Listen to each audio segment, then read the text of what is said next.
அனைவருக்கும் வணக்கம். இன்று மதுரை மாவட்டத்தில் மதுரை மாவட்ட ஆட்சியர் மற்றும் எஸ்பி அனைவருடைய மற்றும் அனைத்து அதிகாரிகள் வைத்து ஆய்வுக் கூட்டம் நடைபெற்றது. இதில் ஒரு சில முக்கியமான முடிவுகள் எடுக்கப்பட்டது. அதாவது மதுரை மாவட்டத்தில் எங்கெங்கெல்லாம் டாஸ்மார்க் மது விற்பனை சீராக்க வேண்டும். ஏன்னா இந்த 10 ரூபாய் கலெக்ஷன்லாம் நிறுத்தப்பட்டு விட்டது.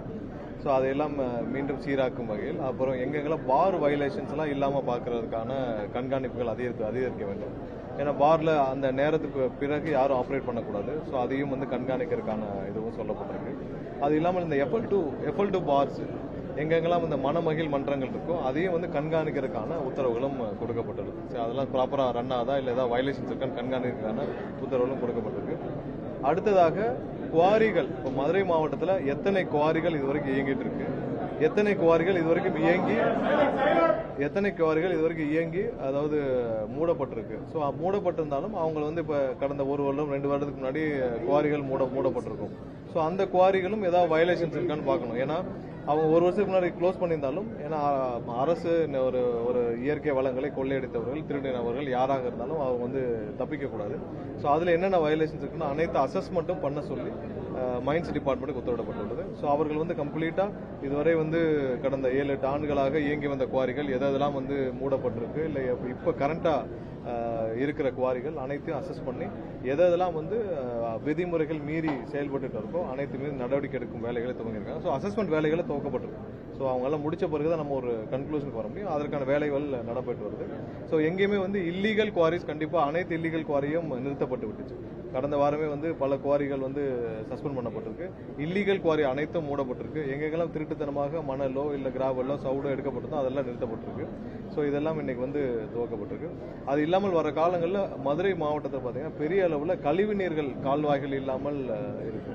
ஸோ இந்த கழிவுநீர் கால்வாய்களை சீரமைக்கும் பணிகளில் என்னென்ன மாதிரி திட்டங்கள் கொண்டு வரதுக்கான ஆய்வுகள் இப்போ தான் துவக்கப்பட்டிருக்கு.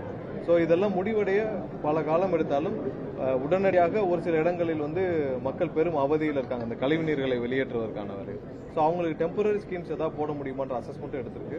ஏன்னா பெரிய அளவில் ஒரு திட்டங்கள் கொண்டு வரணும், அது பல ஆண்டுகள் இருக்கும். பட் இப்போ வரைக்கும் டெம்பரரி சொல்யூஷன்ஸ் என்ன கொடுக்க முடியுன்ற ஆய்வுகளையும் அவங்கள்ட்ட கார்பரேஷனில் பேச சொல்லியிருக்கோம். ஸோ அவங்களும் அது சம்பந்தமாக திட்டமிட்டு அடுத்த ஒரு சில வாரங்களில் அந்த ஆய்வுகளை முடித்து விட்டு வருவார்கள். ஸோ டெம்பரரியாக அவங்களுக்கு இப்போ கழிவு நீர்கள் வெளியேற்றுக்கான திட்டங்கள் என்ன இருக்குன்னு சொல்லணும். அது எப்படி செய்யணும்னு செயல்படுத்த சொல்லியிருக்கோம்.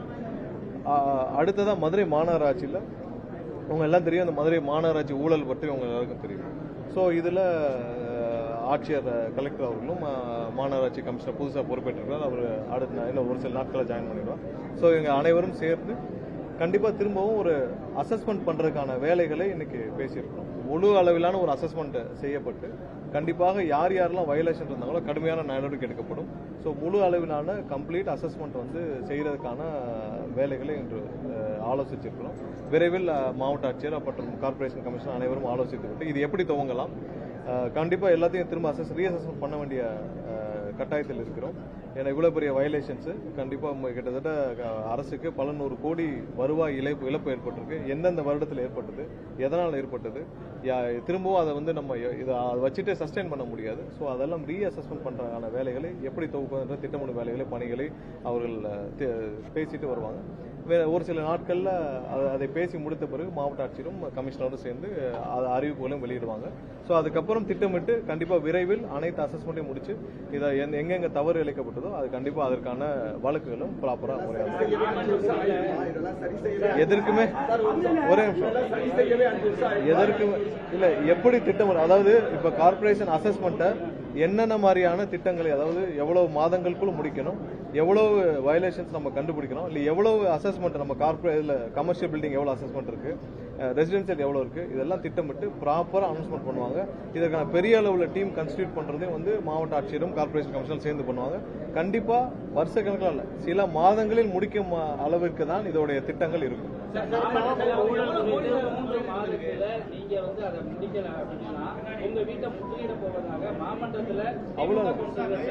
எல்லா இடத்துலயும் என்னென்ன இடத்துல ஊழல்கள் இருக்குதோ அதை விரைவில் ஐடென்டிஃபை பண்ணி கண்டிப்பா அனைத்தும் வழக்குகள் ப்ராப்பரா விசாரிக்கப்பட்டு யார் தவறு செய்திருந்தாலும் அவர்கள் மீது நடவடிக்கை உறுதியாக எடுக்கப்படும். ஏன்னா எல்லாமே எங்கேயும் ஒளிஞ்சு போல, எங்கெங்கெல்லாம் தவறாக ப்ராப்பர்ட்டி டாக்ஸ் இல்ல அசஸ்மெண்ட் சரியா பண்ணாம எங்கெங்கெல்லாம் ஊழல் இழைக்கப்படும் எல்லாருக்கும் டாக்குமெண்ட் இருக்கு. எந்த வருஷம் அவங்க கரண்ட் கனெக்ஷன் எடுத்தாங்கன்னு இருக்கு, எந்த வருஷம் அவங்க வீடு கட்டினாங்கன்னு இருக்கு, எப்போ பிளான் அப்ரூவல் வாங்கினாங்கன்னு இருக்கு, எந்த வருஷம் அங்க எந்த கவுன்சிலர் இருந்தாங்க, இல்லை எங்க ஜோனல்ல யார் மண்டல தலைவர் யார் இருந்தா, யார் மேயரா இருந்தா, எல்லாமே இருக்குது. ஸோ அதனால ப்ராப்பர் அசஸ்மெண்ட் என்னைக்கும் அதுல இருந்து யாரும் தப்பிக்க முடியாது. இப்ப இருக்கிற அதுல பலர் வந்து அவங்களுக்கே தெரியாமல் அங்க இருக்கிற கவுன்சிலரோ யார் மூலமும் மிரட்டப்பட்டு இல்ல லஞ்சமாக கொடுக்கப்பட்டு அவங்க இருக்கலாம். ஸோ அவங்களுக்கே தெரியாமலும் இருக்கலாம், அவங்களே இது இந்த மாதிரி ப்ராசஸே தெரியாம இருக்கலாம். ஸோ அவர்களுக்கெல்லாம் இது ஒரு விழிப்புணர்வு கண்டிப்பாக விரைவில் இதுக்கு திட்டங்களோடு மாவட்ட ஆட்சியரும் கமிஷனரும் சேர்ந்து வருவாங்க. இல்ல இப்ப அதற்கான முழு அளவிலான ஒரு திட்டங்கள் கொடுத்து எவ்வளவு நம்ம வயலேஷன் இருக்குன்னு கண்டுபிடிக்கணும். ஃபர்ஸ்ட் அந்த வயலேஷனை கண்டுபிடிக்கிற ப்ராசஸ சில நாட்களுக்குள்ள கார்பரேஷன் கமிஷன் எல்லாம் சேர்ந்து துவக்கி விடுவார்கள். இதை பண்ண வேண்டிய கட்டாயத்தில் இருக்கிறோம். ஏன்னா அதை செய்யாமல் நம்ம வந்து இவ்வளவு அசஸ்மெண்ட் பண்ணாமல் நம்ம அடுத்த ஸ்டேஜுக்கு போக முடியாது. மிகப்பெரிய அளவுல பல 100 கோடி இழப்பு இருக்கிறது நமக்கு வர்ற தகவல் சொல்லுது. ஸோ அதை நம்ம விரைவாக எல்லாம் முடிக்கிற கட்டாயத்தில் இருக்கும். கண்டிப்பா எங்கேயுமே அந்த மாதிரி ஏதாவது ஸ்பெசிபிக்கா இருந்தா சொல்லுங்க. எல்லா இடத்துலயும் கடைகள் பார் எல்லாமே சேர்த்துதான் மூடப்பட்டிருக்கு. கடைகள் இல்லாமல் பார்கள் இயங்கக்கூடாது. அது சட்டப்படி குற்றம். கண்டிப்பா எங்கெங்கெல்லாம் வந்து இல்லீகலா இருக்கோ கண்டிப்பா உடனடியாக அவர் மீது கடுமையான வழக்குகள் பதிவு செய்யணும். எங்கேயுமே யாருக்கும் வந்து அந்த மாதிரியான ரைட்ஸும் கிடையாது. கண்டிப்பா கடுமையான நடவடிக்கை சட்ட போராட்டத்தில் இருக்கிற பட்சத்தில் கூட திருப்பன்ற மலை மேல வந்து தீபம் ஏற்றுவதற்கு இந்த அரசு என்ன விதமான ஒத்துழைப்பு இல்ல. நாங்க இது வந்து தெளிவா பல முறை சொல்லியாச்சு. திருப்பரங்குன்ற விவகாரத்தில் ரொம்ப தெளிவா சொல்லியாச்சு. மக்கள் வந்து அமைதியை விரும்புகிறார்கள். இதுக்கு முன்னாடி என்ன 2 வருஷத்துக்கு முன்னாடி என்ன சூழ்நிலை இருந்தோ அதே தான் எல்லாரும் தொடர வேண்டும் என்று விரும்புகிறார்கள். மக்கள் அமைதியை தான் விரும்புறாங்க. இதுல இதான் அரசுடைய கொள்கையும். இதுல எந்த மாற்று கருத்தும் கிடையாது.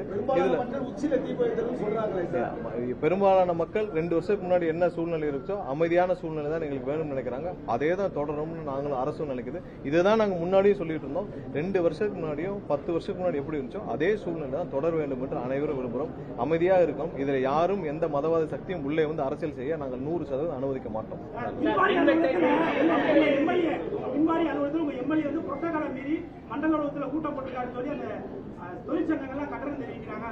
கூட்டங்கள் எல்லாம் அங்க போய் அவங்க போய் பேசிட்டு ஆய்வு செஞ்சிருக்காங்க. கூட்டங்கள் எல்லாம்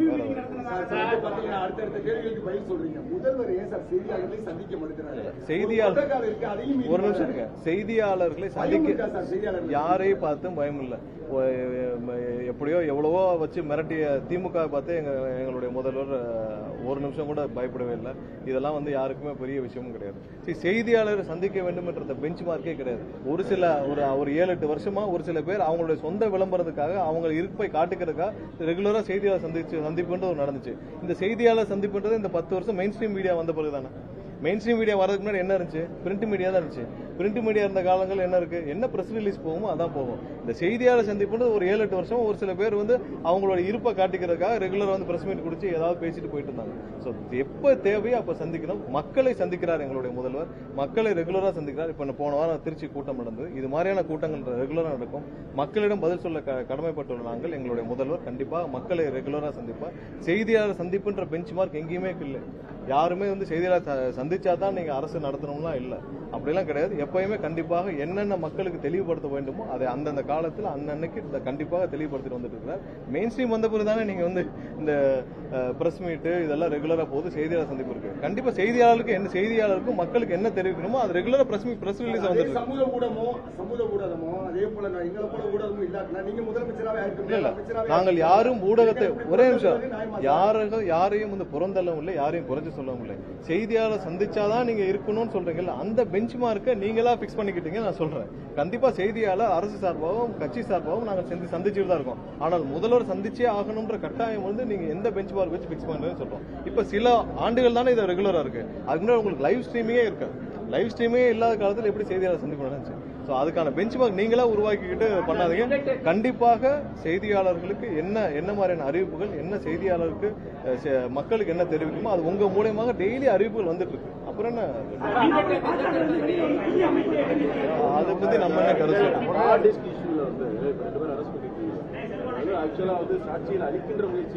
இல்ல. ஹார்ட் டிஸ்க் திருட்டு விவகாரத்துல கண்டிப்பா விசாரணை நல்லபடியாக முடிய வேண்டும் என்றுதான் நாங்களும் காத்துட்டு இருக்கோம். தெளிவாக முடிய வேண்டும். ஏன்னா இதுல நிறைய என்னென்ன டேட்டா காணாமல் போயிட்டு எதமான நாங்க அதுக்கான அசஸ்மெண்ட் அந்த டிபார்ட்மெண்ட்ல பண்ணிட்டே இருக்காங்க. கண்டிப்பாக காவல்துறையும் முழு அளவில் அதில் வந்து விசாரணை நடத்திட்டு வராங்க. முதல்வரும் அது தினந்தோறும் வந்து என்ன மாதிரியான டேட்டா திருடி இருக்குன்னு ஃபாலோ பண்ணிட்டு இருக்காங்க. கண்டிப்பாக எல்லாரும் எந்த இடத்துலையும் வந்து யாரும் தப்பிக்க விடக்கூடாது. அந்தந்த ஹார்ட் டிஸ்கில் இருக்க டேட்டா ஹார்ட் காப்பி ஆச்சுன்னா அதெல்லாம் ரெக்கவர் பண்ணுற ப்ராசஸ்லையும் இருக்கு. கண்டிப்பாக ஒரு சில நாட்களில் எந்த டேட்டா மிஸ் ஆச்சுன்னு சொல்ற இதை வந்து நாங்கள் வேலிடேட் பண்ணிட்டு உங்களுக்கு அறிவிப்போம்.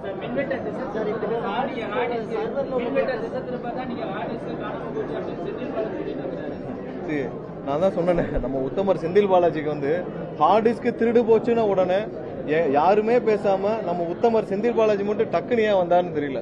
அவர் யாராவது கூப்பிட்டாங்களா, இல்ல செந்தில் பாலாஜி தான் திருடுனான்னு யாராவது சொன்னாங்களா, இல்ல செந்தில் பாலாஜி சொல்லி தான் யாராவது திருடுனாங்கன்னு சொன்னாங்களா? யாருமே இல்லாமல் நானும் அதுக்கு முன்னாடி என்ன பிரஸ் மீட் சொன்னேன், காவல்துறை விசாரிச்சுட்டு இருக்காங்க, விசாரணை முடியும் பிறகு சொல்றோம்னு சொன்னோம். டக்குன்னு செந்தில் பாலாஜி வந்து திசை திருப்பான் ஏன் உடனே வந்து ஆஜரானான்னு தெரியல. உத்தமர் செந்தில் பாலாஜிக்கு வந்து முதல்ல என்ன நடந்துச்சுன்னு விசாரணை முடியட்டும், முடிஞ்ச பிறகு தெரியும். இப்ப எதுவுமே சொல்லாமல் திடீர்னு செந்தில் பாலாஜி ஆஜரானதுல இருந்து எல்லாருக்கும் ஒரு சந்தேகம் வந்து இவர் ஏன் திடீர்னு வந்து பதில் சொல்றாங்க. அதான் நிறைய பேர் பத்திரிகையிலும் போட்டிருந்தாங்க, திடீர்னு ஏன் செந்தில் பாலாஜி வந்து இந்த விவரத்தில் ஆஜராகி இப்போ சொல்றாருன்னு. எந்த இடத்துலயும் வந்து நாங்களும் விசாரணை முடியட்டும் தான் சொல்லியிருந்தோம். திடீர்னு ஏன் செந்தில் பாலாஜி அன்னைக்கு வந்து பிரஸ் மீட்ல இதை வந்து பேச வேண்டிய கட்டாயம் என்ன, அவ்வளவு பயம் செந்தில் பாலாஜி? ஹார்ட் டிஸ்கை காண போன உடனே யாருமே பேசாமல் முதல் ஆளாக செந்தில் பாலாஜி வந்து ஏன் இதை பத்தி அட்ரஸ் பண்ண வேண்டிய கட்டாயத்தில் இருக்கிறார்? இந்த கொஸ்டின் நீங்க தான் அவர்கிட்ட கேட்கணும், வேற இல்ல. அது சம்பந்தமாக முதல்வர் முடிவெடுத்து முதல்வர் முடிவெடுப்பார். இல்ல, யார் வேணாலும் அரசியல் கட்சி தொடங்கலாம், அவங்களுக்கு அந்த முழு சுதந்திரம் இருக்குது. அது அவங்களுடைய கட்டாயம், அவங்களுடைய காலத்தின் கட்டாயம், அவங்களுடைய தேவை. அது நம்ம என்ன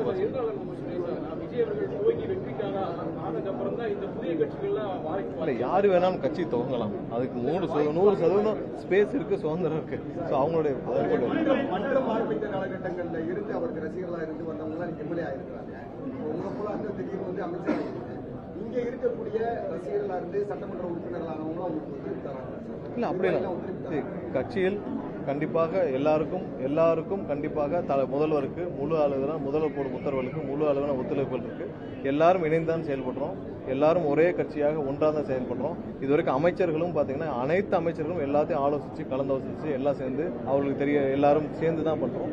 கண்டிப்பாக இது ஒரு முழு அளவிலான ஒரு வித்தியாசமான அரசாக இருக்கும், வித்தியாசமான ஒரு கேபினெட்டா இருக்கும். அதுதான் எல்லாரும் பார்த்து சொல்றாங்க, இப்படி ஒரு அரசாங்கம், இப்படி ஒரு அமைச்சரகம், இப்படி ஒரு கேபினெட் இதுவரைக்கும் யாரும் பார்த்தது இல்லைங்கிறாங்க. கண்டிப்பா எல்லாரும் வித்தியாசமான அட்மினிஸ்ட்ரேஷனை பார்ப்போம். நன்றி.